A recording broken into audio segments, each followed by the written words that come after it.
Hey guys, thank you for joining us for another exciting episode of Yoml. This is the Year of Magical Learning podcast. So today we're doing part 5 of 5. This is the final chapter or installment of the book How to Think Like a Monk. Yep. It's I think you guys know what this book is about. So let's get Right. to the reflection.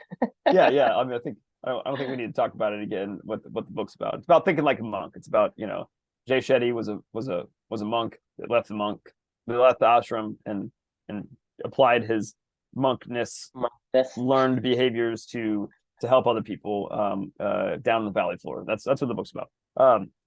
And this is his kind of guide to how to think like a monk. And what he learned. So this particular reflection is it's called Share the Elixir. This is the last installment, part 5 of this particular series of reflections for Think Like a Monk. So the author, at the end of the day, Jay Shetty, at the end of the book, as he's going through and talking about purpose and helping people like with some of the activities we did with like the 5 4 3 2 1 and being more present and spot, stop, and swap and and things like that, right? We're talking about how do we find our purpose, serve the pain you know best, kind of thing, right? Long story short, at the end of the day, it all kind of wraps up in this book around at the end, really, to live a purpose-driven life is it's all about service. That's what it's really all about. That's when you're living a purpose-driven life is when you're trying to serve others, right? So a purpose-driven life may start with serving yourself and serving maybe the pain that you know best. We could debate on that one, obviously. I know we talked about that one in the first reflection, but like let's just pretend you start wherever you started and you did it for whatever selfish reasons you wanted to do it for. Maybe you just you felt like living a purpose-driven life. You've heard from many people like this is a great way to live, and be and keep yourself focused and on tasks and stuff that you really care about the most, and yada yada yada. So that's what you do. You try to seek out that purpose, and that's where most people's journeys start, right? Whether it's serving the pain you want, best, or whether it's just trying to find purpose in this world. But after that, eventually, once you kind of have tapped that, and that's hard, right? Like to figure that out. But once you kind of started to figure it out, after a while, you might have indulged yourself for a while about this purpose-driven life for yourself. But really, it always ultimately, and at the end of the day, in my opinion, morphs into, okay, how can I use this to help other people, right? And that's what we do every single day. That's what these conversations are for. They're to help ourselves, but they're also to help other people. Like Clubany is a it's service. Like that's what it is. Like we're trying to help people to find their own purpose and then to go live a purpose-driven life filled with meaningful work and meaningful relationships, and to help other people to find their purpose and continue to explore that and expand. So the author talks about the last stage of the hero's journey is something that Joseph Campbell calls share the elixir. You're familiar with the hero's journey, right? Mm-hmm. Yeah. So that is the final stage, right? The hero sets out, has a problem, solves a problem, goes through whatever his whole journey, and then it's always to come back and share the elixir with everybody else, right? And that's service at the end of the day, right? Like, so for me, this whole journey started out with in a lot of pain with Amelia, searching for what is my plan in this world. What's the point? Why am I here? Yeah, what's the point, right? Yeah, of this reflection, or you mean what the point is of yeah, I mean, what's the point? Right, I mean, right. What's the point? Right. Anything is like you asking yourself, why me, right? Right. What is happening to me? And so ultimately, the question is, what's the point? Same thing for Exactly. me is, eventually it's like, well, you can say, hey, what's the point of life? With the point, just what's the point, right? The point is, whatever it is that you're looking for. So the book, entrepreneur roller coaster, we're talking about don't miss the point. So it's about the point. What's the point, right? The point is whatever it is that you care about. So what's the point? That's the I guess that's the quest. That's the quest you're looking for. Exactly. What's the point? And then when you find that, this goes back to what you say all the time of like, what's the point of having $1 trillion if you can't nobody knows about it. You can't spend it, and you can't do anything with it. It's pointless, right? Well, what's the point of having a purpose if you can't share that with other people and you can't help people with that purpose, right? So at the end of the day, it always comes down to service and sharing the elixir. And that's what we're doing right now, right? That's what inspired me to start to write these things. That's what inspired you and I to start talking about it, because I wanted to share it with you. I mean, I literally was like begging you when we were having our 7th generation committee meetings every night, like we always do. And I was like, oh man, I just had this awesome thought that I learned about XYZ, and I was writing about blah blah blah. And you're like, well, we'll just share it. I'm like, okay, well, great. And then that's how. Hey, now we find ourselves 263 of these later. And it's just a ton of fun. And like it's the circle of life almost in general. Like I wrote in this reflection, Jay Shetty started out serving his own pain, going to the ashram. He thought, there was reasons why he went initially, because he thought that life would help, him do whatever and find a life of purpose. And he found purpose while he was in the ashram. But then he decided, look, I think it's time for me to go share it in a different way. And that's how he ended up doing what he's doing. And now you find me writing a reflection about what he learned and what he shared with everybody. And that's what he did with his books and his podcasts and whatever else. And then that's what you and I are doing. I'm writing about it. I'm learning. I'm applying it to life. And you are doing the exact same thing. And now we're talking about it. We're sharing with each other, and we're sharing with other people. And we're writing these things. And hopefully someday, this helps somebody else. If it doesn't, it is what it is. I mean, you don't, but at least we're giving them the opportunity. It feels like it's like you need to pay it forward. You always need to pay it forward, right? Like that's it. If it helped us, it can help other people potentially, right? And that's what this is all about, is helping each other, sharing the elixir. So yeah, I'd love to get your thoughts on that. And the question was, how are you sharing the elixir with the world? But that's really not necessarily for you, but for other people, I guess. But yeah, anyway, love to get your thoughts. So I think that when you service others, you are serving yourself, and if you're serving yourself, you're serving others. Agreed. And for me, is that I agree with what you say in terms of sharing elixir, but I don't think you don't need to do that, because you know why you don't need to do that? I don't know. Yeah. Because you are compelled to do it. Oh yeah, right. Yeah. Because the thing is, for me, it's like it's not about, hey, I need to do this because it was paid for, whatever. No, my gene forces me to do it. You're right. Yeah. You think about it. The thing is, to me, let me simplify this for you. You don't have to do anything. All you have to do is do what your genes needs you to do. It compels you to do it. Like, let's say, like I told you, like a donkey in the shed. A donkey doesn't need you to shelter it. It needs to be out there doing its thing. So for humans, the reason why we become this kind of species, because the gene that is in the service of others is what makes us the species today. So we are the survivor of those genes. Mm-hmm. We carry those genes, and those genes say, well, if these genes help me, like we were talking about the woolly mammoth, right? We can't take on a woolly mammoth by ourselves, but we service others by helping a group take down the woolly mammoth. We have taken gains from the kill. Right. And so for these people, right? Like you talk about random genetic mutations, and there's a group of people that's have the gene to say, hey, I'm going to service others. The gene to service others, they survive. The other gene that does not service others, they became extinct. So we are the result of that species. Our gene compels us to serve others. You mean anyone that you talk to, like, okay, if you're talking about, like, let's say a swordsmith, right? What is his job? He said, I make swords. So I have to make the best sword for the best swordsman. Because if I can make the best sword, but there's no swordman to use it, no swordsman to test it, then my life is missing something. It's not fulfilled. Right. So that's why I say, well, why would a person want to say, hey, I gotta make the best sword so I can give it to the best swordsman. So you may say, hey, I'm serving this swordsman, or whatever the case, whatever that your talent is. Right.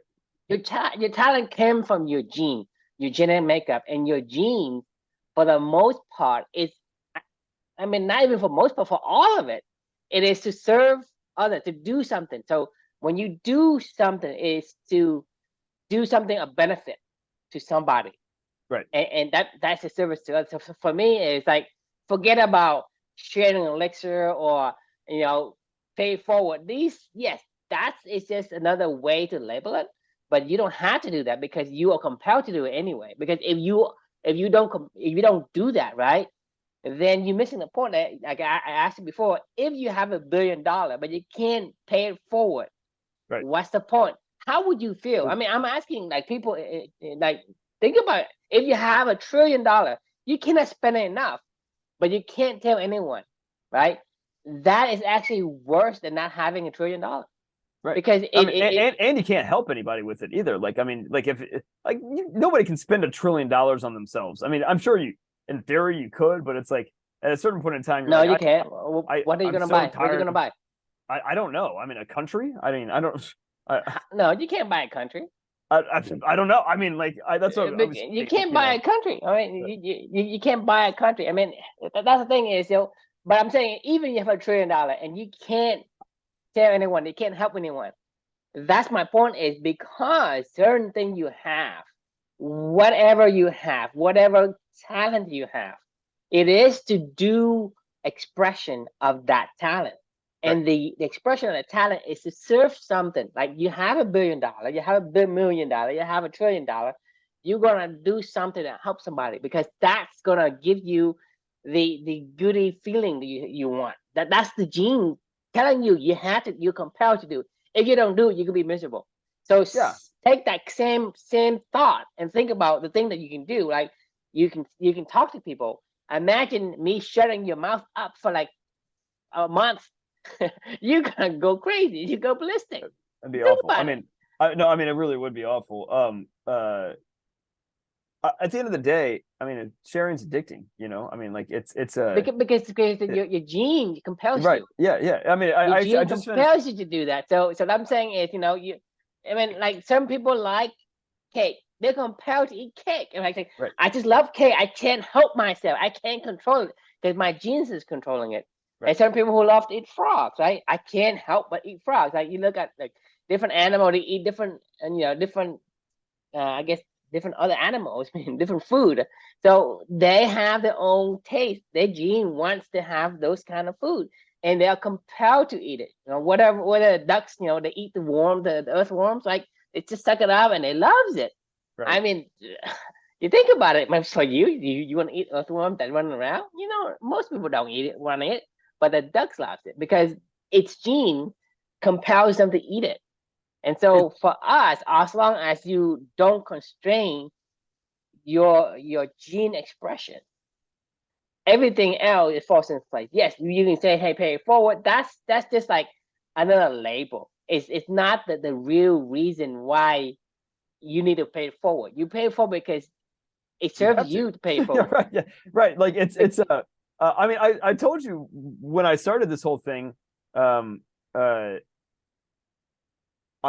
I was feeling like it was like the best analogy I can give is I felt like I was a dam, like all this knowledge was flowing in, and at first my dam was super dry, right? Like, I mean, like, after Amelia passed away, like, the dam was empty, like, it needed to be filled up. But now, like, when it got filled up, it was just brimming to the top, and it was like, where does like I can't take any more water, like, something needs to leave me to take in more water, you know what I mean? Yeah, because you think about water doesn't leave, right. No water can come in, and if water doesn't move, it becomes what? Stagnant and gross, and exactly. You don't want that water. You don't want the stagnant water. So that's the thing is, for us, we as a human species, like I said, most, if not all, humans are compelled to be of service to somebody. Okay. Right. This is why the meaningful relationship exists in this yin and yang cycle of meaningful work, meaningful relationship. Yeah, you can only have so much meaningful work before it becomes just too much. If you're just doing it by yourself all day long, even it might be intensely meaningful to you, but at a certain point in time, you're like, I've had enough, and I want to share that with somebody else. Otherwise, what's the point? Like you said, it's you're missing you're gonna miss the point. The point, right. For us as human being is the point is to have a life that is fulfilling to the calling. So I mean, quote, I'm gonna quote that because I don't know I don't know what that means to everybody. It may mean something different, but take whatever you want to say. You say, hey, what makes you feel like your life is meaningful, whatever that is. It doesn't matter what it is because it is particular to you, to your individual perspective and way you think your life is. That all that matters. Because if I can say, hey, in life you have to be, this person, this characteristic, this whatever. Even if you take the standards that society gives you, you're not gonna be happy because that's not you. So you can't standardize something and say, hey, be measure up to the standards because that isn't you. And what even if you live exactly like the standard, hey, you exemplify the standard or the model of utopian society, you will think for yourself that, hey, my life isn't worth much because this thing to me isn't meaningful, even though it's meaningful to the eyes of many, many people, thousand, million, billions of people. But in your eye, if it doesn't seem like it's meaningful, then it is not meaningful, regardless of how many people think it's meaningful. Yep. Right. And so whatever you do is your life. Your life means your life has to fulfill a certain a certain action activity you do that aligns with who you are as a person. Like I told you, like if you are a very fit person, you are compelled to be physically active. You just can't say, hey, I'm fit, I don't I, need to do any more, I'm just I, gonna sit in a I wheelchair. landed and I and landed in I'm Chicago yesterday. I got to Chicago and I had like 3 hours to kill, and it was like a really nice day. What did I do? You gotta run. I went all right. Yeah, I mean, I couldn't Well, I you couldn't help myself. I was like I literally I was sitting in my room. I just checked in. The dinner that we were having was at 7. It was like 4. It was like 4 o'clock. And I was like, I could sit in here for 3 hours. but you And can't if you're but I was like, physically fit. You but can't I because was like, it your was such a body is beautiful day going to outside. say, didn't say, hey, this isn't what I want. Right. Like you think about it. You think about if you had, okay, oh, I'm fit, I don't need to run, right? You think about it, and you sit in your room for 3 hours away from for dinner. You think because you're fit, you think that you have to waste 3 hours. Yep. See what I'm saying? See, regardless of what it is that you do, if it is not aligned with who you are, it's a waste for you. Right. And so the thing is for us, whatever you do that aligns with you, it's going to be meaningful. And because of what you do, it is going to be a service or a benefit to someone. I mean, it's not going to be everyone, but it's going to be someone. And that's the point. The point is all you have to do is allow yourself to be you. A beaver must dam. Just let the beaver do the dam, right? Build the dam. And the sharing elixir, the hero's journey, all that, it is going to happen. It's I mean, you can't avoid it. Right. It's just a byproduct. On it you honestly can't live a purpose-driven life unless you are sharing that purpose with other people. Like Exactly. And because it's not the reason for possible. that is because that's a gene that makes us the survivor of the species. Right. Because the gene that's in those that doesn't have this gene that wants to service people, they did not survive. They extinct. So the only one that still exists today is the people who want to be of service to people, to somebody, not Right. everybody, but to Not everybody. somebody, right? If it's everybody, then it's just preachy. Like it's obnoxious and preachy. If it's to the narrow audience that you can, like Jay's audience is, even though he's got a lot of people that follow his like show and probably read his book, and I know there's like a whatever, he's got a large audience. It's still a narrow audience. Like it's not like everybody wants to know how to think like a monk, and living a purpose-driven life and how he can help and yada yada yada. Like there's a select, who knows what our audience is, I guess, that they would the clubby message would resonate with. There's definitely people out there. It's the long tail, right? It's the fathead and the long tail. Like this is a long tail. When you're sharing your purpose, there's a lot of people out there that are sharing their purpose, but like if it's the long tail, like of purpose sharing at this point in time, there's always somebody out there that you can help with the message you give them. If it is a byproduct of you living your purpose, and I mean, the I'm a thing firm is, you, believer in you that. cannot help it. I'm telling you, you can't help it because regardless of whether you do something, like if you live, right? If you live your purpose, you live your values, you becomes a beacon.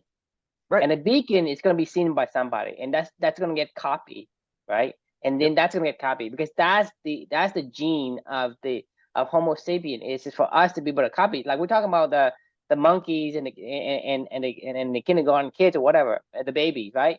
Right. I mean, once one person Gets it. is able to figure out the Right. puzzle, everybody gets it because we are compelled to share that, right? Right. And so for us, this is why I said we as a human species, we love storytelling. I mean, we love to tell stories. We love to hear stories, and everybody does it. I have not come across a single person that does not love those because it's not about they can decide. You're compelled to do it because your gene has that. You have that gene, and so for us, we love to teach. It's not to teach in the general sense of teaching, school. It's to pass on the knowledge because you're talking about the experiment. You're talking about the monkeys, right? They trying to test a group of monkeys and a group of babies or kids or like It's toddlers, I think. toddlers, right? Yeah. And so they are testing doing an experiment, and the monkeys have more creative ways to figure out how to solve the puzzle and solve the problem. The kids are far behind. But once one kid, one toddler figure out the solution to the problem, everybody gets it right away. And because that's in our gene, that is what we call the teaching. In my opinion, that's a teaching. We love to teach Sharing the because elixir. exactly that is something that we cannot help it but have to do. Yeah. If you have money, you're gonna want to be able to be of service to somebody. Yeah. It's not everybody. It's not the world, but it's somebody. Because like I say, if you have $1 trillion, but you can't tell anyone, Or that is share the it with hardest everybody. thing. I mean, that's the same thing. I mean, telling is sharing. Hey, what am I? Hey, Chris, I just got this great idea. I want to share, right? Or I have this good news I want to share. Why you want to do that? Because you want them to also benefit it too. You want to share the elixir. So that to me, it is built into our genes. You don't have to do anything. You don't have to consciously say, hey, I need to remember to share the elixir. I need to remember to pay it forward. You don't need to worry about that. It's compulsory. It's compulsory. It's compel. Yeah. Like I mean, I was Your literally genes compelled compels you. when we were doing this. Like when we started this whole entire thing, I remember this feeling because we were on a call and I was like, I just want to tell you, and you're like, okay, tell me. And I was like, okay. And I was like, here, I'll share my screen really fast, and I would, show you the book and the reflection and whatever. And I mean, I couldn't keep it in, like I was like, what is the point of learning these things? Like this, what is the point of, learning about Think Like a Monk and sharing the elixir if I can't share it with somebody and or other people, what is the fucking point? Like I said, at the very beginning of this whole journey, I needed to fill my reservoir back up again, right? And like it was, but it's always been selfish. It was selfish in the beginning, because I was trying to heal from losing my daughter, and then it's selfish now because I want to, share her with other people and share what we've learned together and share our journeys together, and I want to share. Like it's selfish, for both ways, right? But like the sharing side of it is a good, it's a great byproduct, because it can help. So when you were saying about infecting almost like one, the group of babies, and like when one of them gets it, the toddlers, when one of them gets it, they all get it. Like the team that I have now today and what we've done with trying to meaningful work and value driven, stuff that we do in the company, kind of ecosystem. They get it. They absolutely get it now at this point in time. Like they are going to take that to the rest of their careers, because they like it. And they'll pass it on. I guarantee you, they'll pass it on because that's what we do. Because I'm saying the genes compels you. The genes compels you. I'll show you something interesting. So one of my talk about passing it on. One of my like probably favorite employees that when you talk about getting it, like there's a few of them that really get it. We shouldn't single out the favorites. No, I'm not. I'm saying. I'm just kidding. I'm pulling your leg, man. Oh yeah. No, well, so I was going to show you this email. His name is James, and his partner, her name's Gracie. And they're not married. I guess they're dating, fiance, whatever. I don't think they're engaged yet either. They've just been dating for a long time. And James, is somebody that has really taken to. James would be somebody we'd want in Clubany, like ASAP, if we had like the full Clubany, right? Like, like 100%, like he would absolutely eat it up and love it and be he's already an amazing ambassador for everything that I want to try to do anyway. And he helps other people so much and yada, yada, yada. Anyway, so his girlfriend, Gracie, here's him talking about this stuff all the time, right? So here's here's the email that I got the other day. I was on a one-on-one with him and he was like, hey, would you, kind of a random question, but like, would you be open to talking to my girlfriend about some of the stuff, because she just wanted to pick your brain about some things and yada yada yada. And I was like, yeah, of course. So she sends me this email and it's like, nice. I've never met her yet. She's like, nice to meet you. She's like, whenever you get back from that conference you guys were at, she's like, just want a short chat, potentially some advice. James shared some of your wisdom with me and I appreciate your time, and as recently graduated 20 something, is trying to figure life out, just would love to learn, about the stuff that you're teaching James, basically, and hear from you. So we have a call scheduled tomorrow to go talk about this stuff, right? So this is meaningful work for you, That is the thing, is you're looking forward to sharing the elixir, because this is allowing the gene to live, the life, versus forcing the gene to, hey, be this person, constrain yourself, reserve, blah blah blah. If the marshmallow is there and you want the marshmallow, eat the fucking marshmallow. Exactly. Versus, hey, no elephant, you cannot have this marshmallow. I have to be reserved. I have to be blah blah blah. Right? That's so hard to do. That's what creates pressure. You think about it. Yeah. When you stopping yourself from being yourself, it creates pressure. It's misery too. Like, so like there's a bunch that's of, what like, I'm saying is misery is self-inflicted.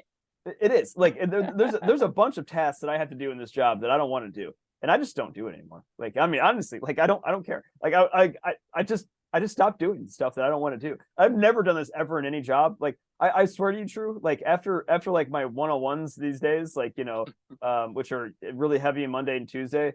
Like I have some, like, on Thursday is a pretty like heavy just work, like meeting day. But if you're talking about just like work that I'm trying to do, like if it doesn't involve them and it doesn't involve doing this stuff, like I just don't do it anymore. Like, I don't even care. Like, because this is my job. You get no motivation to do the other stuff. When you see the meaningful work and the other work, say, man, I don't want to do it.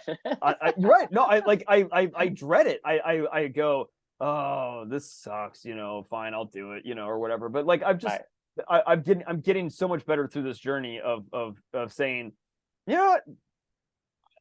No, like I'm not, this isn't help anybody. This is not my vital priority. Like the reason why I'm here is to help these people, to help them to live a value-driven life, and to bring that out of them and help them to make this work meaningful or not, like, and to help them to decide. So I told you about the conversation about, with Chelsea, the other one, the ambassadors, that I was like, she would be an amazing Clubany member fit right away. They're the one that told me, hey, like, I don't love this job, ever since the switch, what do we do? And we already have come up with solutions. And I talked to, another team, that I was like, I think she'd be a great fit for this, because that would be more meaningful work for her. And they were immediately like, yeah, I think she'd be a great fit. Like, let's talk. I'm talking with him on Friday. I'm talking with him tomorrow. Like, about helping Chelsea to to go find other meaningful work within the organization in another area that more aligns to her, right?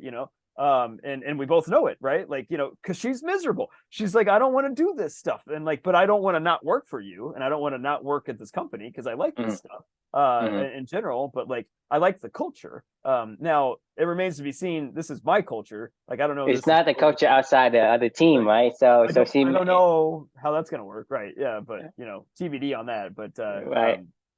One of my other employees that got promoted to another team, like he still talks to me all the time because he hates, not hates, his boss isn't a great boss, because his boss is kind of like doing two jobs, and he's really a seller, and he's not really a sales manager. I mean, he's kind of like a player coach, really, so he doesn't get a whole lot of like anything really. He's kind of just on his own, and nobody wants to be on their own, right? Like, number one. But number two, for me and him, like, all we ever talked about was, how you bringing your values out, how you doing this stuff, how you doing that, like, and he likes this stuff, right? Like, that was how he ended up getting promoted into another role. But now we still have one-on-ones every week because he's like, I just want to talk to you, like, and make sure that we're staying aligned, and you can picking your brain about stuff, and I'm like, great, that's fine, like, and that's what matters. That's right? So to me, this is what I'm saying is, I think your company need a culture officer. They do, which is you, right? Become a culture officer that you can build a culture for the whole company. Because the thing is, once you have that, when you build that means that anywhere that any other employee want to transition over to will still have the culture. Because right now you have these people that love the culture because of the passion of what they do. They excel at it. Because they excel at it, they get promoted. But once they get promoted, they lose the culture. It's for them, it's a trade. For them, it's a trade, and that isn't a promotion. It's not. I mean, I agree with you, and they know it too, right? I can't even begin to tell you how many of these people of my own team have told me, like, if you left, I would leave in a heartbeat, and I don't mean that to be like pumping myself up or something like that. They're right. Like, I would do the same thing too. If they weren't here, I would be, like, you know what I mean? Like, right. Because it doesn't create meaningful work because there's no meaningful relationship. Right. Exactly. Right. So those things go together. It's a yin and yang, right? You have to have both present. If not, if one of them is missing, the other one will exist, right? So it's a package deal. And so that's the thing is, if you have a culture officer that can build a culture, like company, right? When you go in company, you can transition to any place you want, and and there's no limit to what you can transition to, because in the company there's not a fixed role. Right. For anywhere, I say just do whatever you want, right? What is it that you want to do, right? Just go do that. So I mean, you think about it, in company, I think it's the ideal work environment. Yeah, I mean, it's like, I mean, true. What's awesome about this whole thing, like with OSF and the team that I've been leading, like, I know this is a joke, but it's not. Like, we have, like, those people, the work that's being put in for those people, for this group of people, for the majority of them, like, I guarantee you, if I was like, hey, I'm gonna go do this, like, and for real, like, do you want to come? Like, I don't even know who. I can't imagine any of them saying no, to be honest with you. And talk about perpetuating the culture. They already get it. They already understand it. Right. They've already done it. They've already gone through their core values quest. They already understand every single thing, and they're going to be willing and able to go do this stuff and help us to go, recruit other people and to bring. And they're gonna yearn to make the connections. So that means that because, like I say, if they get promoted to another company, they're gonna yearn for that conversation with you. Hey, my one-on-one with somebody who understands me, who can share the ups and downs, right? And that's the meaningful relationship. Because that's the thing is, if you get promoted to another group, you're gonna try to spark that new culture there, and there's two things that can happen. Well, at least two things can happen. The first thing is they're going to accept and change, or they're going to reject, right? Normally they're going to reject because they already have their own culture, whatever that culture is. Meaning, like it's not either you choose a culture or it chooses you, right? Which is so most people will reject the new ideas. So that's why it's harder for people to go. And then so the person who moves into that, they going to yearn to wants to spread this new culture that they so much yearn for. And so that's one thing. One thing is, if a culture is adaptive, that can happen. They can spark like wildfire. They can start to grow. But some culture are pretty strong, and then they resist. And so if they resist, then that person, they it's not gonna like the new environment because they already tasted the cake. They don't want to eat the frog. Yep. Right, and that's hard. And a lot of times they don't last because even though they get promoted, they don't last in a culture where they cannot thrive. And so this is the reason why your team members get promoted, is because they thrive in it, because Yeah. they get to eat the cake all day, whatever that is, get to eat the cake all day. So Right. they're gonna thrive. They're gonna do things better, faster, and than anyone Because that they want to, that because they like right. it. Yeah. I mean, and this is and yeah. and so the environment and culture is important for that meaningful relationship. Without Mhm. that, it is very hard. And it's a shame that companies are not very adaptive to changing the culture. And sometimes it's a good and bad thing. But if a culture isn't, I mean, I think I don't know if the culture of the company, because then when your boss, who left already, hired you, you told him about what you're gonna do, Right. right? And he was interested in it. And Yeah. I mean, He wanted so me to spread a culture around, like, and he was like, "Well, we don't have one," and he's right. Like, we don't. Like, this well, is they do. It's just not what they want. right. The Sorry. the, Yeah. the, the There is culture always a the culture. culture. Yeah. Yeah. So it's like space.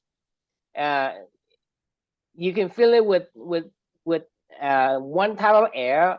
If you don't fill it with one type of air, other air will take us Yes. up the Yeah. space. Well, so Yeah. it's not like you can say, hey, you don't have a Oh, culture.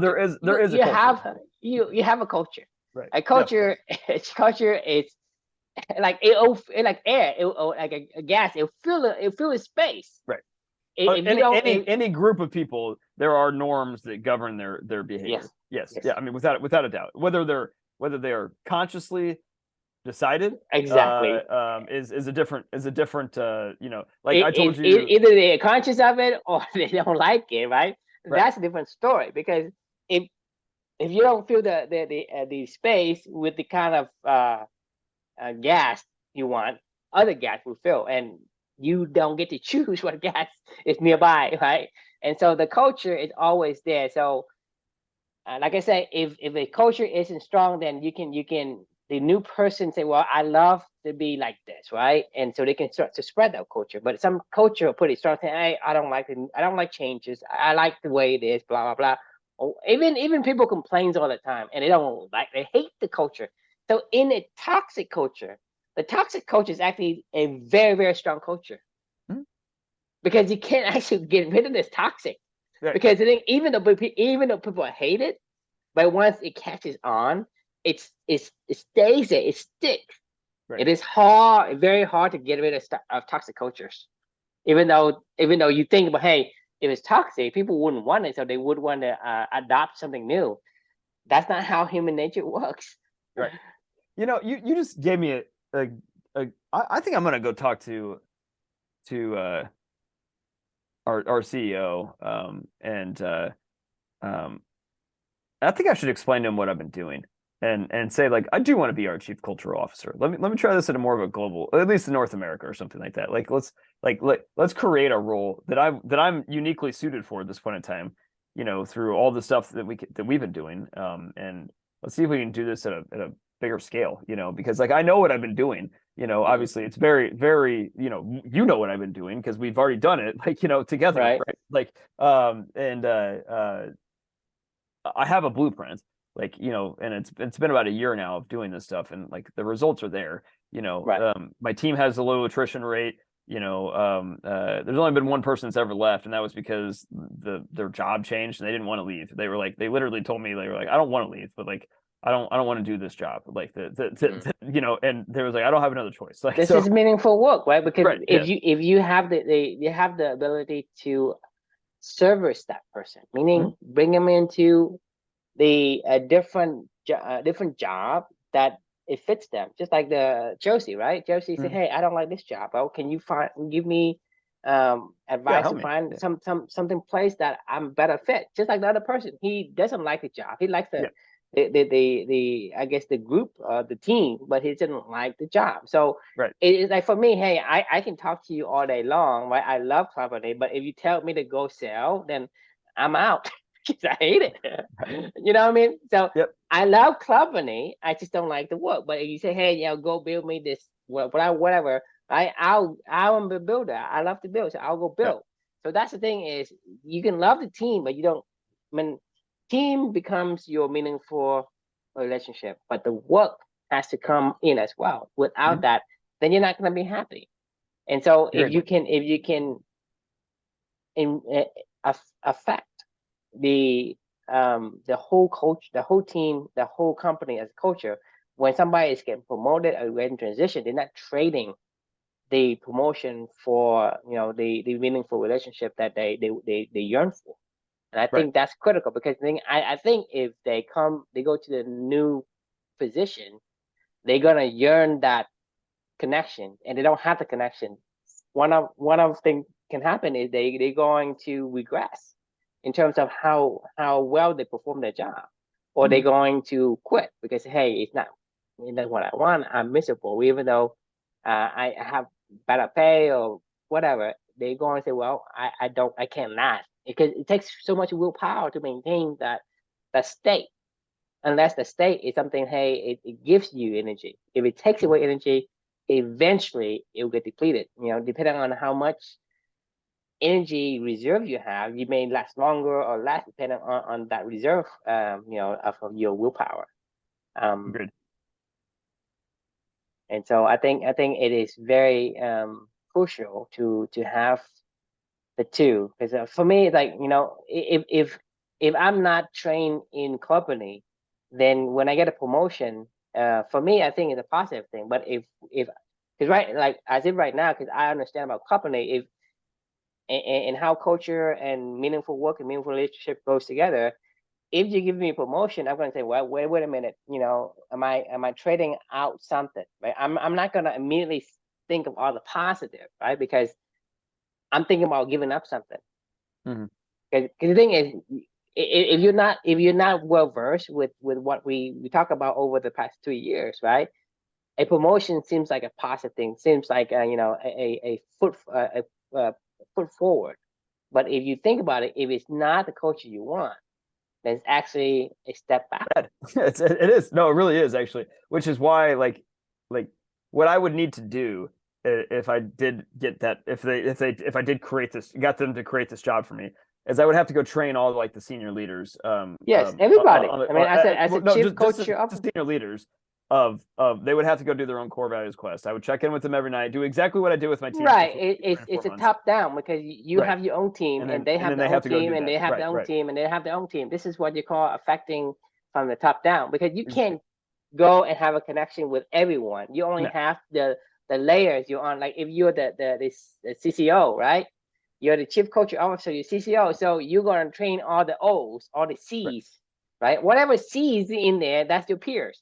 You right. you get them culturally fit, and then they have their own team. They go and train their directors, Right. VP, whatever the And then it next, cascades. Yeah. and then cascade down and say, hey, Right. these are the culture we want. So that means that everyone has the same culture, and anyone in any level can move loudly or upward or downward, wherever you want to go. Right. We're still not trading the culture for the meaningful work. It's interesting what you just said because you do need to have people that train other people. It's almost like a priest, right? It's almost like a priest. You need to have somebody that has ownership over a congregation. Let's call it the law of 150 people or whatever it is, right? Like Mm-hmm. where you can have a relationship with like 150 people. That's probably why you know, churches have the kind of congregation sizes they have, and why they're all spread out all over the place, and they all kind of do their own thing. But you need somebody that has been trained. You know, don't you would call them the chief. A priest is really the chief cultural ambassador of a Right. So smaller you segregation. have the CMO, right? So what's below CMO? VP of sales. Well, What? yeah. Oh, just Yeah, in humor, just in general. CRO. Yeah, CRO. It Yeah, doesn't matter. I yeah, don't yeah. care. In Right, humor me, but it's in general. You right, have layers of right. the same functions. So in a culture, a CTO will have their own what they call representative, whatever you want to call it. You Mhm. know, its own their own ambassadors. Right? Let's say CCO, and we call the guys under is like VP, ambassador, VP, director of ambassador, and ambassador itself. Right? Those are in all the groups, Right. right? Because they're in there, and that's what they do. Just for example, like in all the projects, there's a project manager, Mhm. right? So why does each team has a project manager? Because they need to manage the project. Yeah, So right. in each team, you need an ambassador, a coaching ambassador, because you need to build, those are Yeah, the guy that does the one-on-one, right? You can be the sales lead, right? You don't have to be the cultural ambassador. right. You should, right? A cultural ambassador is a cultural ambassador. That's a separate role, It is. Yeah, right? If the team lead or whoever is on a team is not the right kind of, it's not the meaningful work for them, there is a culture ambassador for that team. So you right, go to each of the team, there is going to be that one person that basically the glue of the team, right, right? So that's the ambassador we're talking about. That's the priest you're talking about. right, right. It's this would be an interesting. I've been looking for a new challenge, so this will be fun. I'm gonna go ask this. I like what are they gonna say? No, I'm gonna say, look, you want to know? It's a really unique culture that we've been building on my team, and it aligns to the overall organization's cultures as well. It's not somehow different than the values that are stated by your business. All I'm doing is connecting the values of the business to the values of the leader to the values of the people, and rolling it all the way up versus it just being a one-way flow down. Anyway. um uh why the fuck not? I mean, I'm getting bored in this job, basically, like it's a culture, a CCO, chief culture officer, is the maestro of the orchestra. exactly. Yeah, I mean, you gotta have somebody that can own that, and know that it's going to be standardized, not standardized, that it's going to be uh understood. The ideas and the principles behind it needs to be understood by the key people that need to be able to continue to feed that down, and those people It's need to, orchestration. It's it's orchestration. orchestration, right? Yeah, I mean, like, hey, one at person over scale. here, right, has this talent, doesn't like this job, do over there. You Right. orchestrate. It's Like we you're the maestro of the orchestration, we right? filter those people up, right? Like those are the people that we want to say, we have an honest conversation. We don't need to fire this person. Like, we don't need to say this isn't a fit and get out of here. Like, we need to say you're a great cultural ambassador, and you do a great job. You align to the culture that we want to be here. How we want to operate here. And you find this work to be meaningful, or that you find the relationships to be meaningful. We don't want to take away your opportunity for meaningful work. Like because you only have meaningful relationships here. Like, that's what companies do, is they say, oh, great, well, you're not, this work isn't totally in alignment, but you're a great meaningful relationship. But but when push comes to shove, meaningful work always wins, because it's about money, right? If you're not producing exactly what needs to be done at that level, then meaningful relationships be damned, or cultural ambassador be damned. And that's Right, but stupid. the thing is, That's a bad decision. you can't have both, because if you don't have meaningful relationship, you cannot have meaningful work, because you won't stay there. Yeah, Because when you do the work, yeah. Chelsea and wouldn't stay there if I you didn't find can't another. share it, right? She's not gonna excel at that role. Right.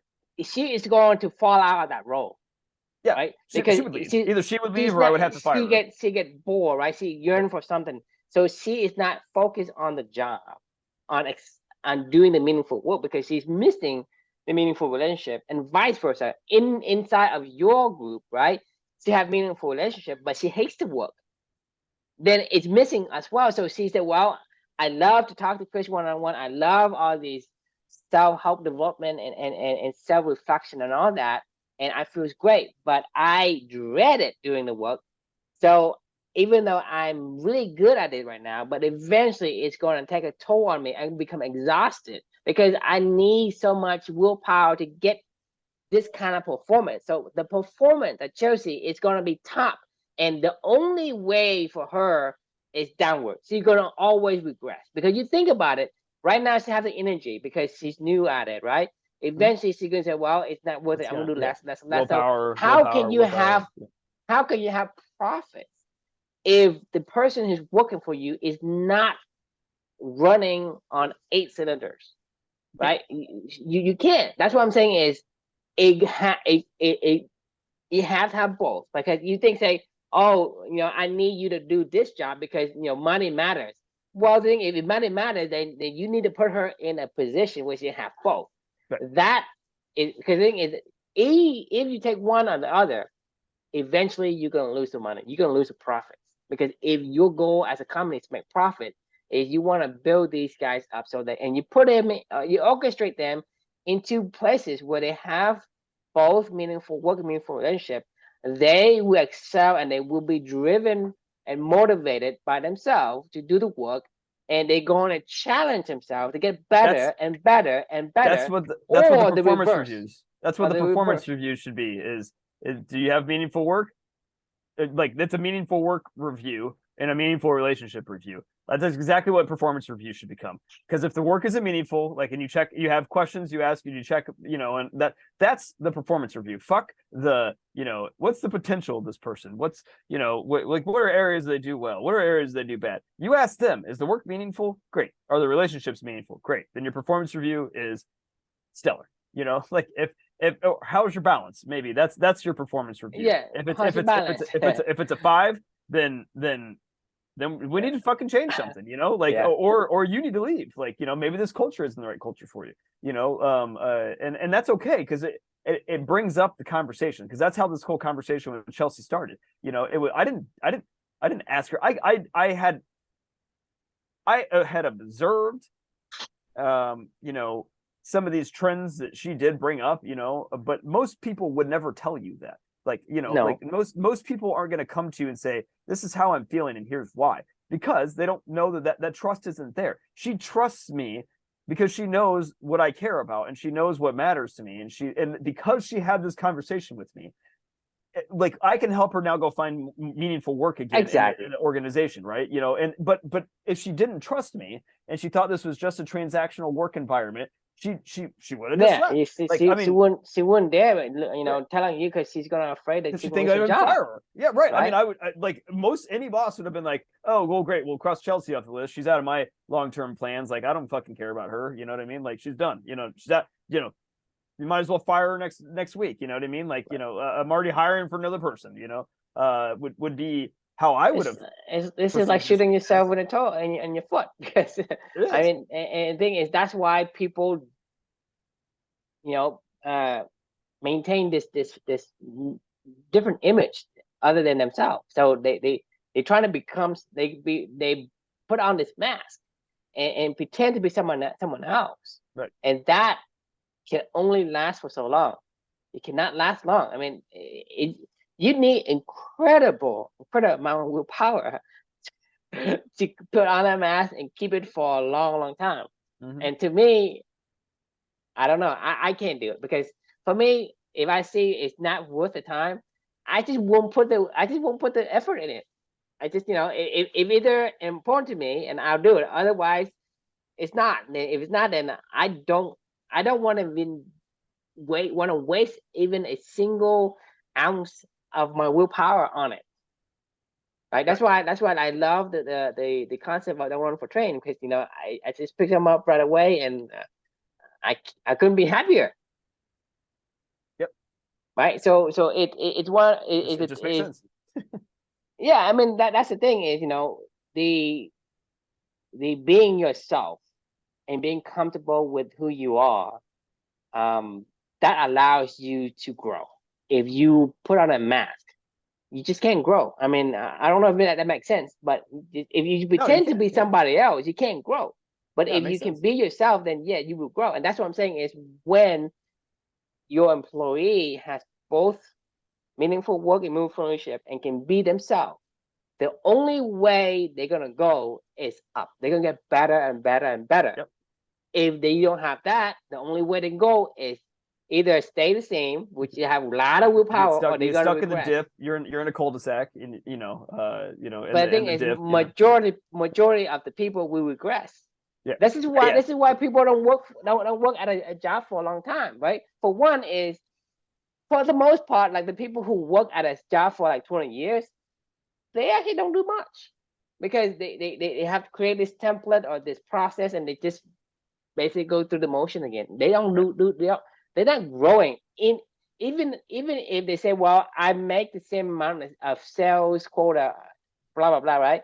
You are actually regressing because the thing is based on the experience you gather and all the template, all the previous work, is actually stacking up, right? That means Mhm. that if you actually don't grow or having increase in your sales quota, you are actually regressing.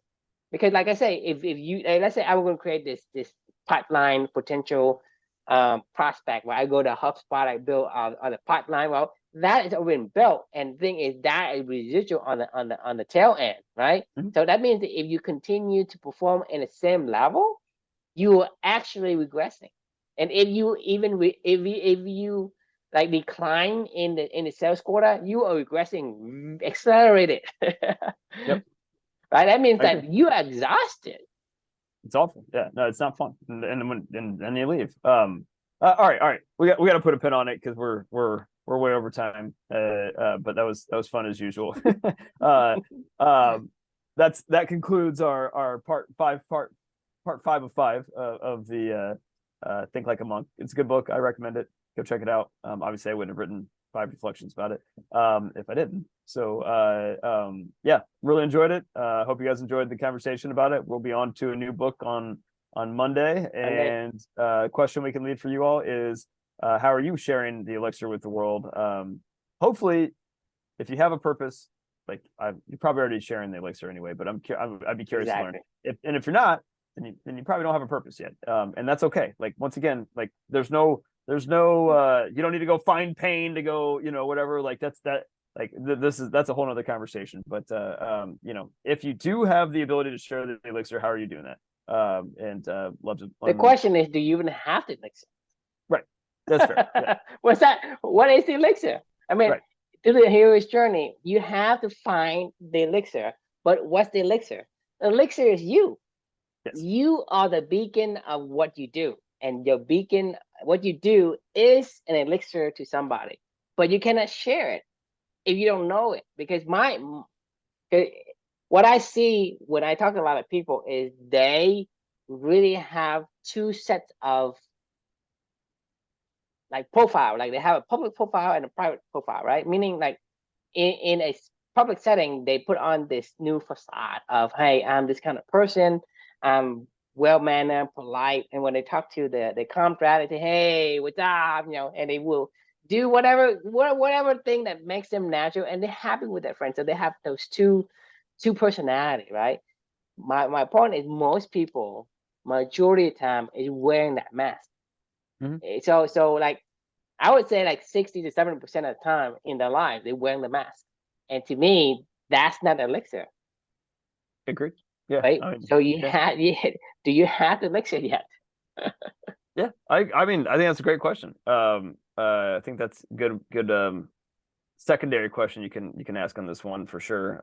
Or primary Well, that's the question. primary question. Yeah, primary. This is a secondary one, the one we have written down there. So I love that. It's a great call out and something to think about for everybody. And we will see you come Monday. Monday. Sounds good. See you guys.